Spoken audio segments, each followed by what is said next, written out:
Hi, I am Anna. I come from www.ntvforex.com.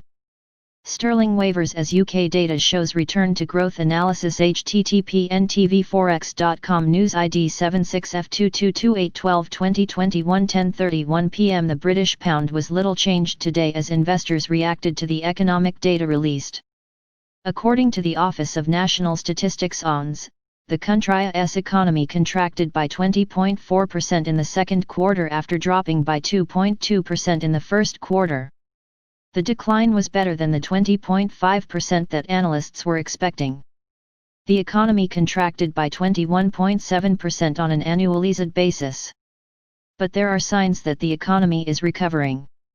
Data from the ONS showed that construction output increased by 23.5% in June, while industrial and manufacturing production increased by 9.3% and 11%, respectively. The numbers came a day after the ONS released mixed jobs numbers. The New Zealand dollar declined slightly as traders reacted to the RBNZ interest rate decision. The central bank left the interest rate unchanged at 0.25%, as most analysts were expecting. It also decided to increase its large-scale asset purchases to NZ $100 billion. In the monetary policy statement, the bank praised the government for how it dealt with the pandemic. But it also warned that the countryâ's economy could take time to recover fully because of some sectors like tourism and hospitality. As a result, it said that measures like negative rates and more QE are in play. NBSP. The euro rose against the US dollar even after Eurostat released weak industrial production data. According to the Statistics Bureau, the industrial production in the Eurozone rose by 9.1% on a month-on-month basis. This was lower than the 10.0% that analysts were expecting and the previous increase of 12.3%.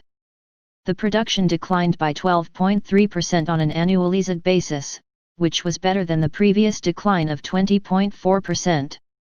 Other data by the Italian Statistics Office showed that the countryâ's consumer inflation declined by 0.2% in July, while the harmonized CPI declined by 0.7%.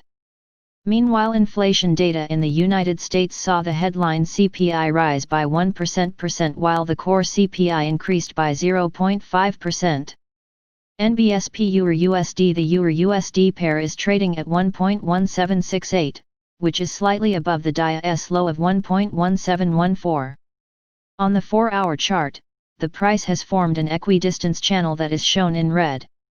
It is also between the 50-day and 100-day exponential moving averages.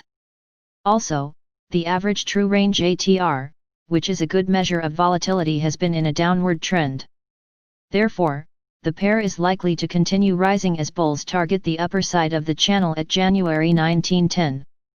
NBSP NZD/USD. The NZD/USD pair declined today as investors reacted to the RBNZ interest rate decision.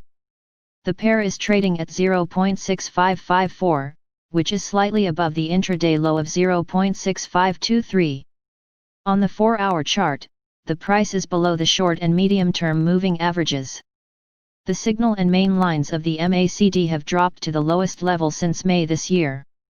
By dropping below the important support of 0.6577, it means that bears have prevailed, which means that the price is likely to continue falling as bears test the support at 0.6500. NBSP USD/JPY. The USD/JPY pair rose today ahead of a $34 billion US Treasuries.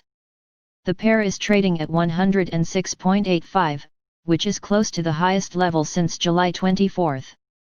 On the 4-hour chart, the price has moved above the 50-day and 100-day EMAs, while the RSI has climbed to the highest level since June. It is also slightly below the 50% Fibonacci retracement level. Therefore, the pair is likely to continue rising as bulls aim for the next resistance at 107.00. Subscribe our channel to receive the news as soon as possible. Thank you for watching. If you want to read real-time news, text messages to MT5 Expert Advisors page at https://m.me/mt5.expert.advisors.